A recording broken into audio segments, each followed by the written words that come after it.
This is Studio 809. Hi everybody, welcome to the Outdoors Hiking Bob podcast. I'm your host, Hiking Bob Falcone. You can find me on my website at hikingbob.com, which has links to my social media, my photography website, my other podcast I've done. Also, you can email me or contact me or subscribe to my newsletter, all of that at hikingbob.com. Today on the podcast, we're doing something a little different. I went to the Woodmoor Nordic Center, a nonprofit up in Woodmoor Monument, Colorado, just the north end of the county.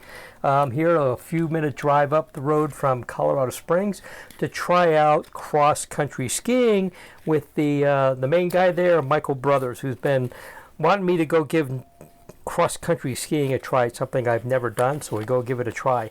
So a lot of this podcast was recorded while he's demonstrating the equipment to me, and then I go out and try to do some cross-country skiing.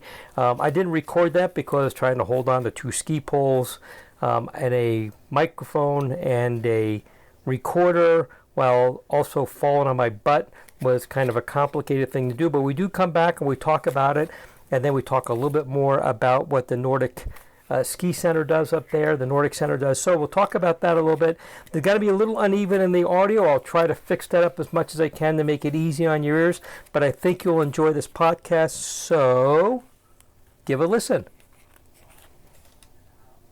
Okay, so I'm at the Woodmoor Nordic Center up in Woodmoor Monument, Colorado, up there. And I'm with Michael Brothers from the Woodmoor Nordic Center, and he's going to take me cross-country skiing, which I've never done before. So this could turn out to be a whole lot of fun or an unmitigated disaster. If it's a disaster, it's not going to be Michael's fault. It'll be my fault because, well, if you've seen me hike, I'm 2 left feet. So we have a set of, and thank you, Michael, for being here. Oh, yeah. Glad to have you. So we have a pair of cross-country skis here. This is out of our rental fleet. Out of the So you have the rental boots on. Yep, you gave me these Stasi-looking rental boots that look way cool. And I was going to talk a little bit about the boots. Mm-hmm. So on the bottom of the boots, there's 2 grooves that line up with these rails on your binding. Uh-huh. And then you've got this pin at the front of your toe, and that is actually what clips you to the ski. So it just clips right in that little thing there. So these skis that you're going to be using today have automatic bindings. So assuming there's no snow or ice either around this pin or the binding plate, you just step down and then you're attached. And that's it? Yep, just attached at the toe though. And then to take them off, you push that button down right there and that releases them. With your fancy little ski pole. Yep. Yeah, so I was going to talk a little bit about, so the boots, I always mention that part because it's rare that you can walk out of the rental shop and put your skis on and the trail's right there. We have to walk a little ways. Colorado snow. Right. Tends to, sometimes you'll get snow or ice built up in here, and so the first thing we'll have to do once we get out to the trails, we'll have to make sure that that area is clean, because if there's any snow or ice around that pin, or if there's any snow or ice that happens to be in that binding, then you're not going to be able to get the ski on. Do you find that with the drier snow we have here that it's not as much of a problem, or is it still an issue? So early in the morning it's not a problem. We're a little bit after lunch, it's gotten warmer, and so it's good snow. It's a good snowball type of snow, and so it will. If you step into some snow, it's going to pack in there. I gotcha. And so we'll have to clean it out. Okay. So that's how the boot and the binding work. And again, you're just attached at the toe, but you can see with this rail, like if you put weight down on your heels, then you kind of have a little bit more control. Like if I push my foot sideways, the ski will go sideways. Okay. Up to a point because that rail is attached, is kind of meshing with the bottom of the boot. Gotcha. And have you downhill skied before? Or? I've not. I've never skied. Okay, so we'll have to go through all the basics, snow plow, all of that. I don't know how I've lived in Colorado for 30 some odd years. I've never gone skiing, but I've never have. So you've been hiking. I've been hiking and snowshoeing, but not skiing. Yeah, so some of the things, I always ask that question because some of the techniques that you use downhill skiing are the same for Nordic skiing. Okay. And like the snow plow, to slow down or to stop, you use the snow plow, same as you would for downhill skiing. Turning is different though because unlike a downhill ski it's typically much wider, it has a metal edge, you've got big burly boots, your binding is burly, it's clipped in at the toe and the heel. You don't have metal edges. The skis are much flimsier, and so the way you turn on Nordic skis is different than you would turn on downhill skis. Okay. And so that's why I always ask. Right. So if we look at the ski, so there's two types of skiing. There's classic skiing, which is the traditional style that most people think about, where your skis are kind of going parallel. Just Similar to walking. sliding back and forth, right? Exactly. Okay. And then there's what's called freestyle, or skate skiing. For skate skis, it's completely smooth on the bottom, and it looks more like ice skating with skis on. Oh, so more like you're kicking out to the side. You're pushing off side to side versus keeping your feet parallel. And I'm picturing like speed skaters. They do that a lot, where they kick out. Watch them on the Olympics. Again, something else I don't do, but I watch in the Olympics. Yeah. So similar technique, similar muscle group. It's again a little bit different with skis on. Okay. Skating, you push off at the toe. Right. Your toe's pointing down at the ice. You can imagine with a ski attached to your foot, that means the tip of your ski is now dragging in the snow, Right. and it's going to cause you to trip and fall. Gotcha. But what we're going to be doing is classic skiing, traditional skiing, and so you've got the ski is what's called a double cambered ski, so it's got a curve going both directions, so that you've got this arch, and you've got a glide zone on the tip and the tail, and then in the middle you either will have a sticky wax, or in this case we have what we call like a fish scale pattern. Right. So It's it gets a gonna little grip the rough, snow. like Yeah, a like little it's rough kind of smooth this surface. way, but it's rougher if you pull your finger gotcha. backwards. Okay. Gotcha. And so I asked for your height and weight because we want to pick out a ski that's going to be the right size, that's going to work for you. And weight is the most important part. So the way we have it set up, you can see like right now the ski just sitting on the ground. Right. It's got that bow, so the middle part middle of is it. off the ground. Yep. Right. And if I picked out the skis correctly for you, even when you have both skis on and I have my weight evenly distributed on those two skis, that middle part is still going to be just above the surface of the snow. So you're going Gotcha. to just be on the tips and tails. So you're not trying to drag that part unless you're actually trying to kick off. Right, yeah. So I always go through this part in the lesson because the way the ski works is that when I put all my weight on this ski, that compresses it enough that middle sticky part is going to grip the snow, Right. allow you to push off.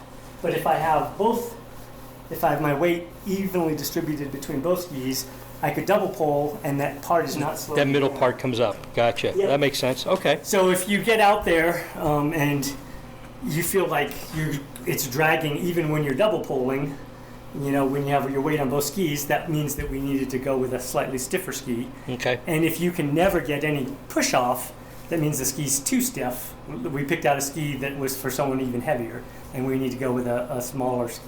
Well, I weighed in this morning, and I weighed the same as I told you the other day, so we should be good. These should be, and there's a pretty... There's a range. Exactly. Right.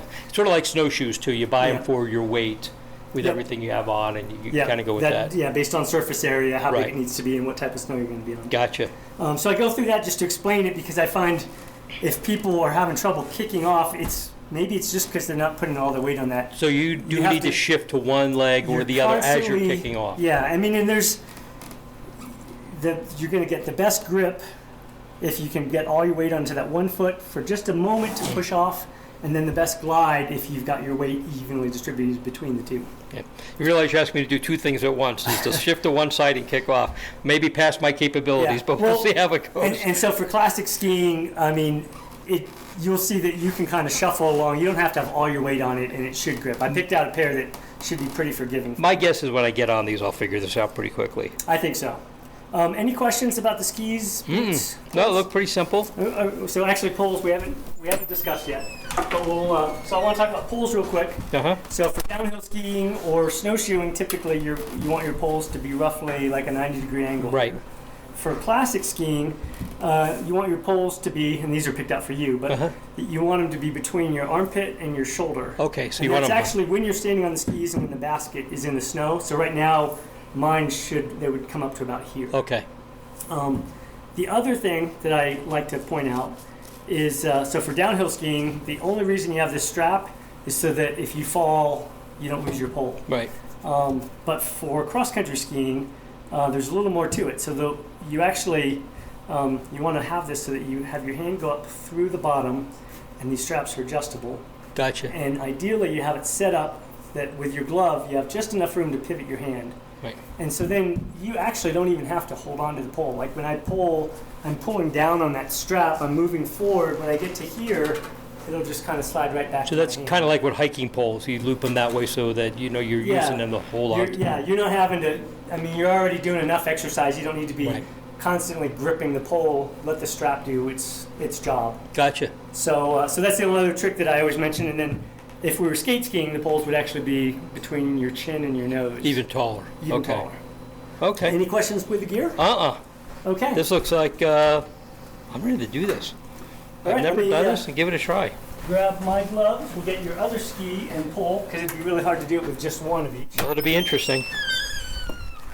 And then what we're going to do is, so we have 5 trails. And just for convenience sake, I guess, we have them labeled. The name is based on their degree of difficulty. Okay. So green is our easiest. We have a green-blue, a blue, which is an intermediate. That's right there behind us is the start of our blue loop. Okay. We use the same nomenclature that downhill skiers use: green circle, blue square, and then the black. Black diamond is the hardest. So we have a blue-black, and then our longest, hardest, most challenging trail is our black trail. Go easy on me. Yeah, well, we're going to start on the green trail, and I will, since other people will be listening to this, so our black trail and any other ski resort would be considered a blue. Right. It's our hardest one, and so it's relative to where you're at. Exactly. Right, gotcha. We want to make sure that we don't have a beginner get out there on the hardest trail. Okay. There's numerous bridge crossings and long uphills and long downhills, and it's the longest trail. So if you get out there and you realize an hour in that you don't, you're not liking it or whatever, you got a long way to come back. So when you talk about longest trail, how long are we talking? So that one is right around 5K. Okay. So we have a total of about 12 kilometers of trail. It changes a little bit every winter because our trails shift based on where the snow comes in that first time. It seems like we never get snowstorms here without the wind. Right. And so where it drifts is sometimes where we put the trails. Gotcha. Or where there's no snow, obviously we can't put the trails. Okay. And let's just talk real quick, if you don't mind, about where we're at. We're at the Woodmoor Country Club, so we're actually skiing on the golf course. Yep. So it's a private golf course, open to just members only. But 9 years ago, when I pitched the idea to these guys to open up the trail system, so this country club has gone bankrupt a couple times over the last several decades. And when I retired from the military, moved back here, I pitched to the previous owners before to try to set it up, because as a ski racer, someone that was training for the Olympics, I used to poach this golf course. Okay. I got thrown off this golf course I don't know how many times by the previous folks. So when I moved back here after retiring from the military, I became a member. They had just gone bankrupt again, and so I pitched it from the inside that, hey, you can't golf up here 6 months out of the year. You guys should try opening up a Nordic Center. And so the new owners were very agreeable to that. They even found us our first snowmobile that we used to groom the trails. It wasn't the right type of snowmobile, unfortunately. So we ended up blowing up the engine within the first couple weeks. That probably wasn't good. No, but when I warned them that this was a possibility because of the fact that most snowmobiles are air cooled. Right. So you have to go fast to keep it cool. And you're not doing that when you're not doing that. You're pulling something very heavy and you're driving 5 to 7 miles an hour. So I'm guessing a water cooled. It's water. Yeah, it's a 4-stroke engine. It's a completely different heavy duty type of snowmobile. Gotcha. But anyway, so they let us try it for club members only. And after the first month, it was successful, and I explained that very few people are going to pay an annual membership to join a country club to ski at a place that is sometimes only open perhaps 10 or 20 times during the winter. Right. And so they were able to open it. We opened it to the public. Oh, that's cool. And so we've been public operated for the last 9 years, and we became a nonprofit in 2002. Because, of course, it's a terrible business model anyway, to try to operate a Nordic Center on the Front Range. Right. So it does work as a nonprofit, though. Okay. So. Yeah, they've been attempts, with the ski resorts here on the Front Range. Oh, yeah, Broadmoor. And Pikes Peak used to have a ski area. And as much as you think that there would be plenty of snow here, there just really isn't. There is plenty of snow, but there's plenty of sun that melts it away too quickly. It comes and goes. So we're standing out here. We had I'm not sure how much snow you had up here in Woodmoor, but I know down in Colorado Springs I had about 5 inches at my house. Last week I had about 8 inches. Yep. Up in the mountains, I was in Mueller State Park the other day snowshoeing. There's a couple feet of snow. Yep. But the snow melts really rapidly. So if you only have 4 or 5 inches of snow, and the sun comes out, and it doesn't. And the weird part is, it doesn't even have to get above freezing. Yeah. Just the intensity of the sun it melts it within days. So you really have that tiny little window. So I'm glad we were able to get this today, because my window is running out. Because I'm going to be gone for a couple months. So it worked out really well. And we actually have, so there are spots on our trails where we have feet of snow. Mm-hmm. Down in some of the lower areas there where so it drifts in. I had tried cross-country skiing at dozens of places. Here, this golf course holds the snow the best. There's just a lot of north-facing terrain, and so the snow accumulates. It doesn't get the sun in the winter. There are places, I mean, you can see there's patches that have already melted out, exposed to the sun. And that stretch, that connector that's between our green loop and our blue-black loop will melt out pretty soon. Right. The majority of our trails will not melt out during the winter. Oh, that's good. The issue is that once one section melts out, even though a skier's not going to damage it, the snowmobile grooming over the uncovered turf could potentially damage it. So they're okay with the snowmobile on the snow, but they don't necessarily want it on their turf. Right. Which makes sense. We can't risk, golf brings in a lot more money for the country club at Woodmoor than their daily trail pass. It's their meat and potatoes for most of the year. Yep. Gotcha. So we're lucky to be able to groom here, and we're just very careful to not do any sort of damage to the golf course so that we can continue to do this. Awesome.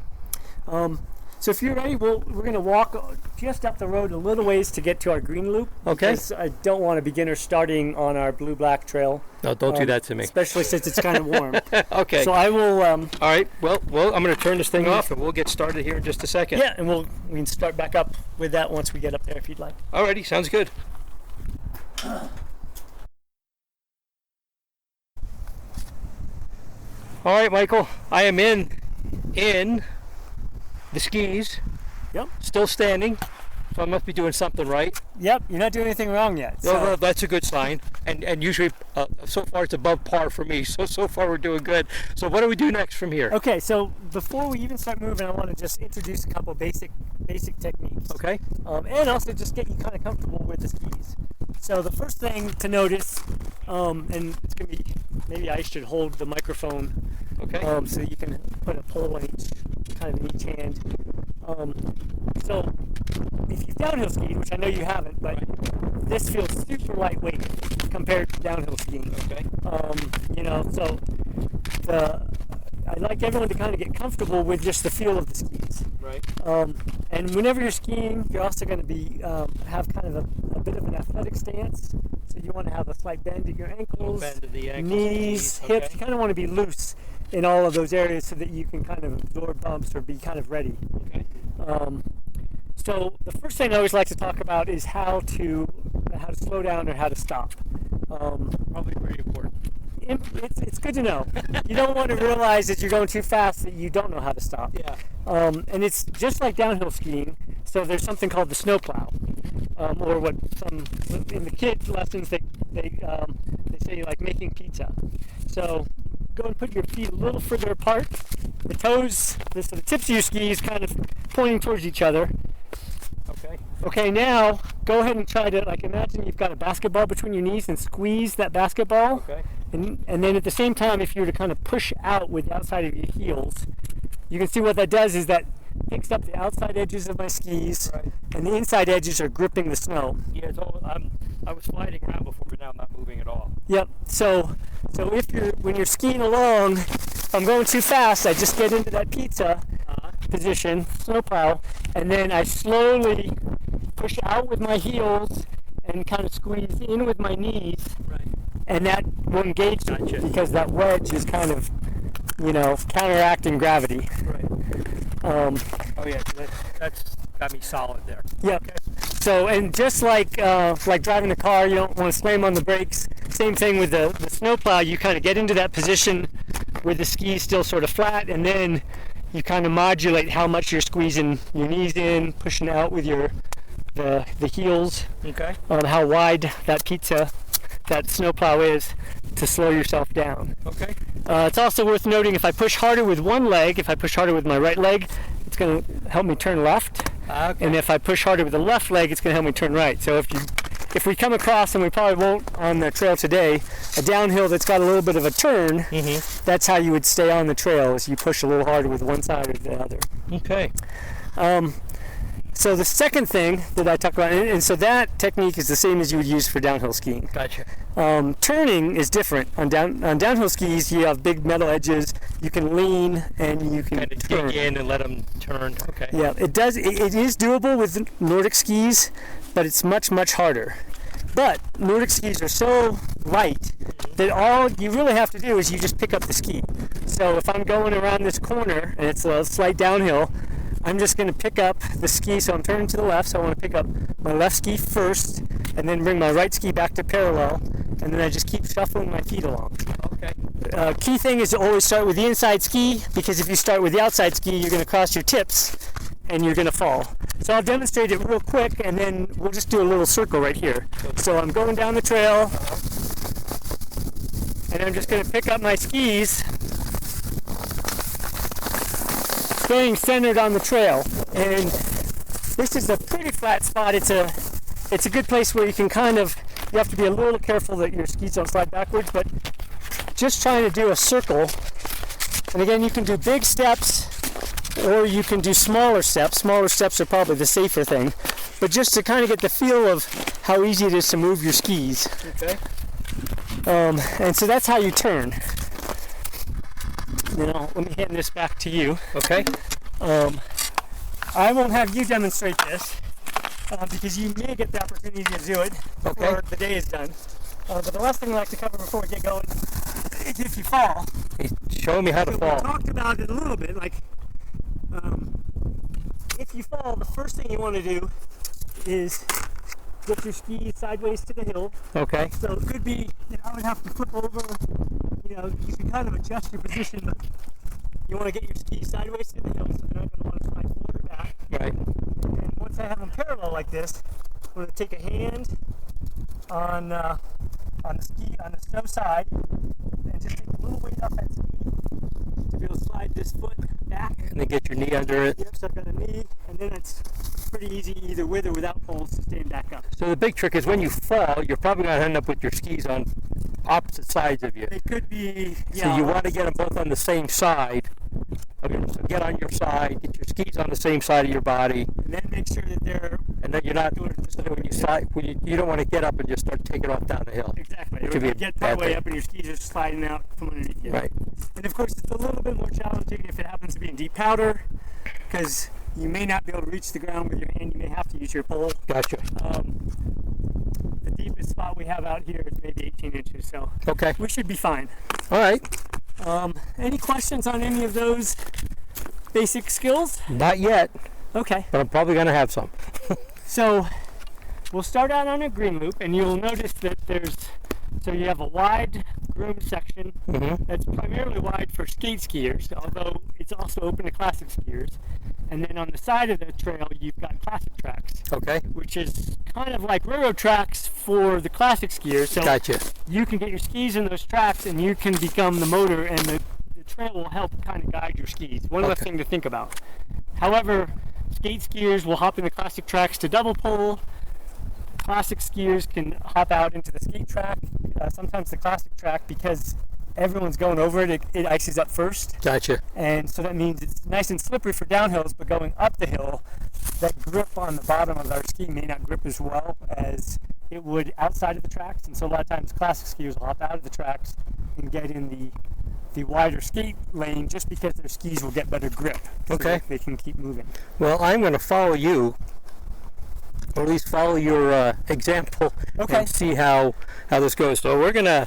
Do you want me to try to just put that in a pocket, or do you want to, because you're going to need, or we can pause it? And I think we're just going to pause it, and then we'll That just works. turn it back on It's hard to, as I pick myself up. it's hard to run a podcast and learn how to ski at the same time. Yeah, that's why we're just going to do this in between breaks. So let me Sounds put good. that in here. So we're back in the Woodmoor Country Club. Michael has been very patient with me on learning how to cross-country ski. Michael, thank you so much for your patience Wow. and your encouragement. I think I spent Well, I was going to say I spent more time falling than I did skiing, but I don't think that's actually true. I actually managed to do, I fell, 4 or 5 times. 4 or 5 times. You didn't set a record. I did not set a record. That's a good thing. For all the times I'm glad I didn't set a record, this is going to be one of them. Did not hurt anything, which is good, and I didn't expect I would. This, it's all good. For me, it was kind of an adventure. I'm not used to, I've never skied in my life. I've never cross-country skied. This is my first time in any kind of skis of any type. And yes, I've lived in Colorado for 33 years, have not gone skiing. Do not send me out of the state. I still want to live here. I do all the other stuff. It is, for somebody like me who's not done that, it is a pretty different thing. It's a learning curve. So I guess I got a couple questions for you. Sure. One of which is, I'm an older person. I'm in my 60s. You also have people of all age groups in here.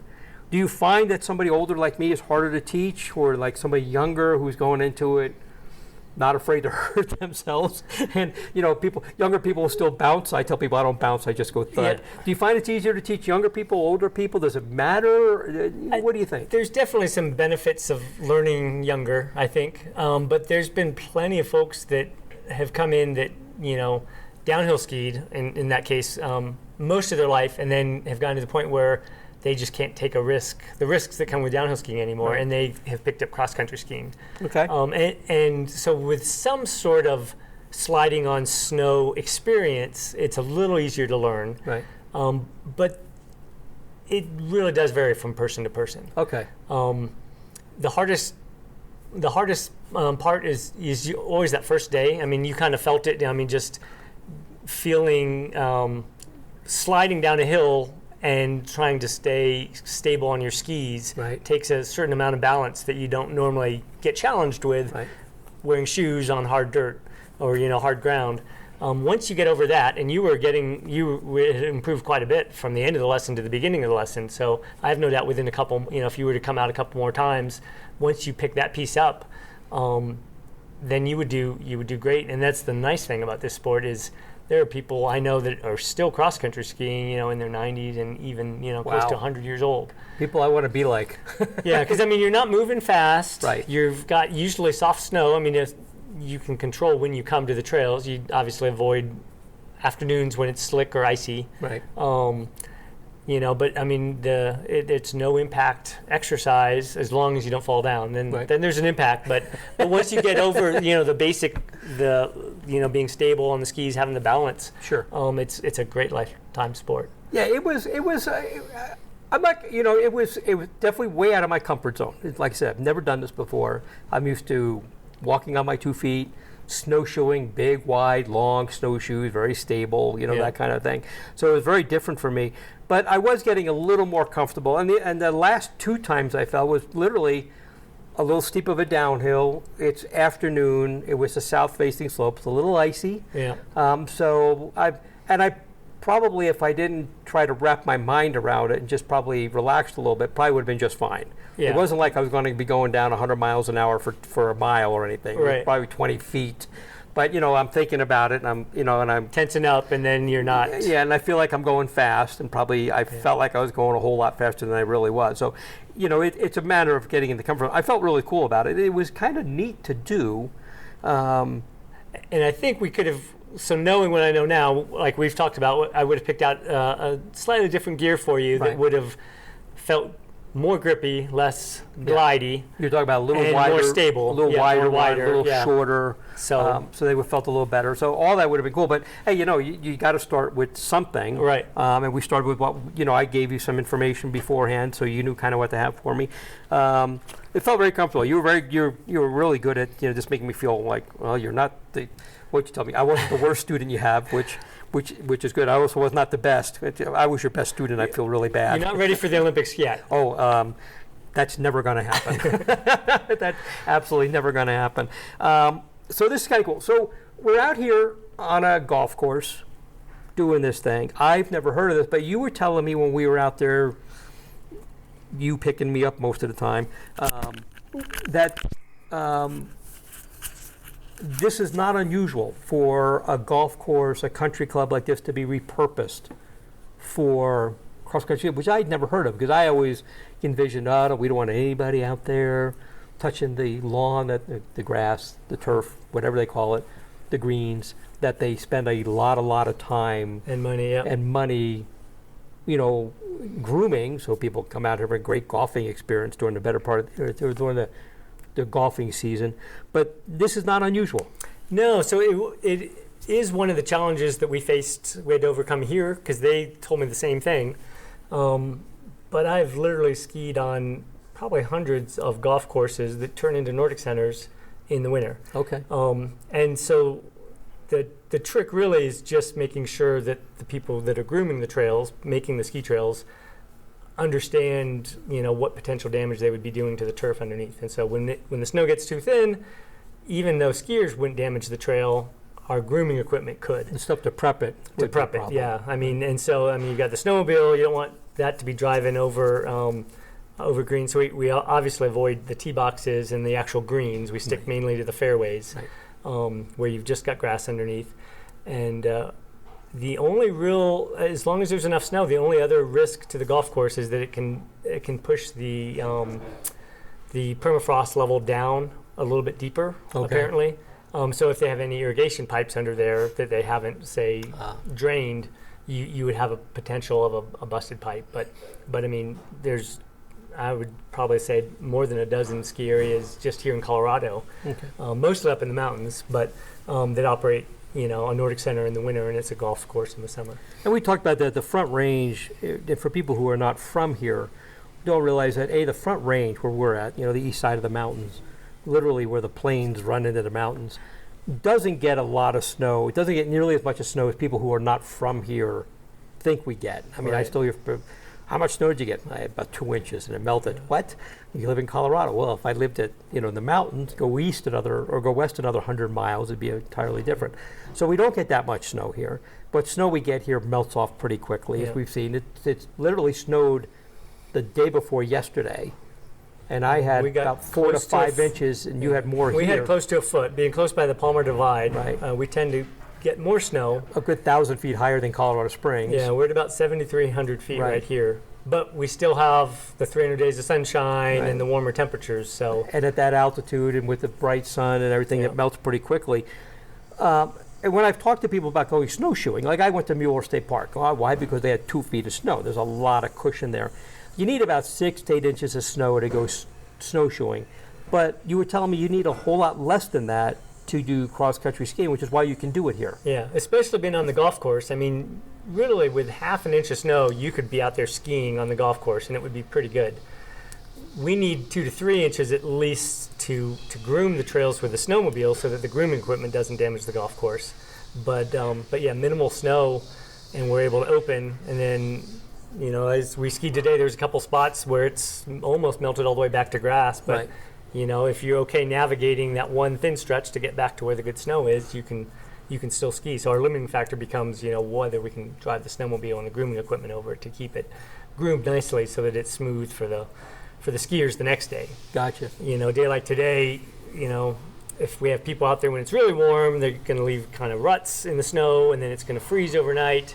And the only way to repair that is with the grooming equipment. And so if we can get the snowmobile out, then it's skiable, but it's not safe really to ski. It's not enjoyable. So for people who are wondering what to do, they don't have enough snow to go snowshoeing, nearby in town, because there are places close to Colorado Springs you can snowshoe, but again, you got to get on them pretty quickly. Yep. They can come up here and do the cross-country skiing with a whole lot less. And I know people listening to this who are cross-country skiers going, no kidding. Well, you could be like me and not know anything about it, and that's kind of why I wanted to talk about that a little bit. If somebody wanted to come up here and do this, they have a couple options. If they have their own cross-country skis, they come in, they go to the fitness center, get a pass, boom, and go. Yep. Always check our website first just to make sure the trails are open and groomed, because as we talked about, we can go from midwinter awesome, like we were yesterday, to spring skiing, like we will be today and tomorrow. Spring skiing being wetter, slicker, a little slipperier. The snow's warmed up enough that it's kind of getting slushy in spots. Plenty of places in the northern exposed spots where it's still, midwinter type of conditions. Powder. Soft snow that hasn't transformed, but the sunny spots have gotten slick and icy. And then, to temporarily close pending more snow because a few spots have melted out. Gotcha. So you got to check the website before you come up. You can't, like the mountains, just assume it's winter, they're going to be open. Right. We constantly are open, temporarily closed, and then reopening with the snowstorms. So what is the website? So the website is Woodmoor Nordic Nonprofit, all run together, .org. Okay. And there's a posting there every day of what our trail conditions are, what's open, if it's thin, or if we're closed. But if we're open, then if you have your own gear, then you can buy a trail pass from 8 a.m. to typically 4 p.m. on days that we get a little warmer. Sometimes they'll stop selling passes around noon or 1. Okay. Again, to just keep people off of the trails when it's too wet and slushy, so they're not damaging it. They're not damaging the turf underneath here that obviously is important for the big money maker here is obviously the golfing and stuff for the other parts of the year. Yeah, that and also that it's our grooming equipment is somewhat limited into how much it can repair as well. Gotcha. So when we've got like 3-inch ruts that are refrozen overnight, it's hard to repair that short of getting fresh snow to cover them. Pretty up. hard for your machines to take care of that. Yeah. That makes sense. So if somebody wanted to come up here, if they just had their own equipment, wanted to buy a pass, what's the pass cost? So day pass is just $20 Okay. for the day. Again, 8 a.m., 4 p.m. They've got access to the trails that entire day. Okay. Kids 16 and under ski free with a paying adult. Oh, cool. So an added perk for families. And that's about a third to sometimes half of what you'd pay up in the mountains. Okay. But again, we have limited trails. Snow's not going to be quite as good, but we're Right. also maybe 10, 15 minutes away versus, a 4-hour round You're trip. not driving 4 hours to Breckenridge or something like that to Exactly. go do the same Yeah. thing. And if you needed to rent equipment, what would it cost to rent some equipment? So rentals are $20 as well. That's and the gear's yours for the entire day. The biggest thing is, again, because we're a volunteer-run nonprofit, everyone that grooms the trails, that runs the rental shop, we all have real jobs. Okay. And so on the weekends that the trails are open, we typically have people here for walk-ins, and you can also do reservations online.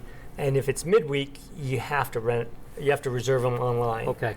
And it's just limited hours based on who is available that day that can leave their actual paying job to, help accommodate someone that wants to pick up some rental gear. So if we get a midweek snowstorm and the kids get a school day, you want to go skiing, you can do that, but you probably want to check and make sure somebody's got be able to take care of that for you. Yeah. And I mean, if the snow's fine that night and you think there's going to be a snow day, reserve your gear online the night before. Cool.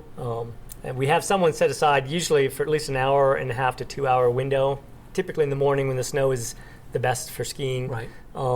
So roughly like 8:30 to 10:30 or 11, Monday through Friday, but not every day. So you have to reserve. You can't just kind of show up and expect someone's waiting there to rent you gear because weekends you probably could, but during the week you during really the week, absolutely you have want to reserve it. Reserve it. Yeah. Okay. Yeah, because I noticed like when we were here, obviously you helped me get my gear and everything. That the window there was closed because it's early in the week and people are working and stuff. Anything else you want to tell us about this? I mean, this has been, I've known you for a while. We go to the same meetings, Yep. so I've heard about this for a while, but I never knew anything about it. And now, we're sitting here and we're talking about it. I've gone out because I was always thinking I've been to Woodmoor before. Not a whole lot of snow up there, but it turns out that as we've talked, you don't need a lot. Anything I forgot to ask you about that you want to tell the people listening about coming up here and? Doing some cross-country. I mean, it was a fascinating trip for me to try this. Yeah, so the two things I'd say is, so a lot of people don't know about us. I mean, this is actually our 9th year of doing it, our 4th year since becoming a nonprofit, because, of course, operating a Nordic Center on the Front Range of Colorado is just a terrible business model. When you're closed a lot. Yeah, you're at the whim of weather. It was started only because we had a bunch of diehard Nordic skiers that were tired of having to drive 4 hours round trip to go ski. So when conditions permit, we groom trails, and that varies every winter. Our best winter, we've had more than 60 days of skiing, starting before Thanksgiving and ending in late March. But other years, dry years, we might only get, 5-10 days. Right. So it's kind of always an unknown, But when there's enough snow, we always try to do our best to groom the trails. The other thing I won't mention, so there's the day trail pass, which is an obvious option for someone that's not sure if they really like Nordic skiing or not, and just want to give it a try. you can also become a Woodmoor Nordic member. So it's tax deductible. That's how we actually fund the majority of our grooming costs, the equipment that we have, the gas that goes in the snowmobiles, all of the new rental equipment that we've bought, in addition to the grooming equipment. And at some point we might even be able to pay someone to work in the rental shop or groom our trails, or reimburse our volunteers. But people that become a member, it comes with a complimentary season pass. Okay. And hopefully starting next year, we'll have some sort of a snow guarantee on that. So if you buy a season pass and it turns out to be just a terrible winter and you don't get your money's worth, it'll just roll over to the next year. Okay. The people that bought passes this year have been real happy because We've had a lot of snow this year. today was day number 27, I think, that we've been open. And so, I mean, if you do the math, if you came out every day, that'd be, what, $540. Right. A season pass for an individual is $150. For a family, it's $250. So that's a heck of a deal. the break even is, I mean, if you get out on the trails 7 times as an individual, or just over 7 as an individual, just over 6 or less if you've got a big family, then you've paid for. You do pretty well. Yeah, with that. you've paid off. Yeah, you've paid what you would have paid to get that day pass. Okay. One other question I just thought about. You were out there giving me lessons. If somebody wants lessons, they're like me, never done this before, don't know what they're doing. What's the cost to do lessons? So we have both group lessons and we have private lessons. Mm-hmm. So group lesson is $35 a person. That requires a group of 5 or more skiers. A private lesson is, less than 5 skiers, and that's $65 a person. Okay. Again, that's about a third less than you'd pay up in the mountains. The lesson's about an hour long. It does not include rental gear or the trail pass. So you got to get the pass, the rental gear, and the pay for the lesson. Yeah, so private lesson, worst case, you'd be at 105, or if you do the group lesson, you're at, 75. Okay. And on our website, there's a spot where if you're interested in lessons, you can just, you can click on the link, and then you get on a group email list of when the next lessons are offered. Yeah. And so we try to do one once a week. And then we do a lot of kids learn to ski lessons for free as well. And my recommendation would be, if you've never done this, do not think you can come up here and do this without lessons. It's a little harder. It'd be a really bad idea. It's a little more challenging than people think, but Right. but I'd say a lot of people can do like a classic lesson. You can kind of figure out they're gonna fall down probably more. They're gonna struggle trying to get up the first time. Right. I was doing pretty good getting up. Yeah, no, you did great. I had enough chances to do it. Yeah, but for a lot of people, like, if they're fairly athletic, they've downhill skied before, or they've, had some sort of experience sliding on snow, have good balance, then a lot of people don't really need classic lessons. They'll certainly get more out of it probably if they take Sure. them, but I wouldn't say don't come up without a lesson. You could Yeah. certainly do it. I would say, for me, it would be, even if you've done one type of outdoor winter stuff, but not this, even just a short lesson, just here's what's different than what you already know, would seem to be, Would be helpful. if all you've done is downhill skiing, you're doing this, yeah, you're going to have some of the basics, but this is different. Here's Yeah. what's different. Some things if are you've different, done like ice turning. skating, this is going to be a little different Yeah. than other stuff. If you snowboarded, this is still a little different. So some type of little lesson, Yeah. just to be, comfortable, I think would seem like a good idea. And I'll mention, so for rentals, we have both classic skis and skate skis. And if anyone's wanting to learn how to skate ski or freestyle ski, that's one where I highly recommend a lesson. It is, unlike classic skiing, which is still somewhat like walking, Right. skate skiing is got so many different unique movements that most people get real frustrated if they're trying to teach themselves. Yeah, I And can so see that one is one where a lesson definitely is beneficial. I was doing classic skiing, skate skiing, and walking, and probably not intentionally at any one time today. So it was a little bit of everything. Michael Brothers, thank you so much for taking me out there today. Yeah. I really enjoyed it. I know that I was grumbling because I kept falling down, but I really did enjoy it. It was a good time. It was great talking to you. A beautiful place you've got here. I really like what you're doing here. It's another option for people who want to do something. They don't have to spend a fortune. They don't have to drive a long way to do it. I'm all about how close can you be to do stuff. Yeah. I really like it. So thank you so much for having me out here today Yeah. and doing this. Thank you, Bob. And the next time we're ready to come out, we'll make sure we do it earlier in the morning and with some slightly different equipment, and I think you'll pick it up even faster. I'll have to do it early in the year because as we talked That's about, right. Phoenix, I'm headed ready to head to the not a lot desert of for a snow. couple of months, and there's not going to be a lot of snow. And by the time I get back, hopefully there's no more snow here. We're getting the spring. Again, thank you so much. All right. Yeah, thank you. All right, everybody. Thanks for listening to the Outdoors Hiking Bob podcast. Hey everybody, before you go, and thanks for listening to my podcast, don't forget to check out Stevie and Will on Chronology's Functional Wellness Podcast. You can tune in for tips on slow aging, functional wellness, and healing through food, movement, and a healthy lifestyle. Check it out here at studio809podcast.com.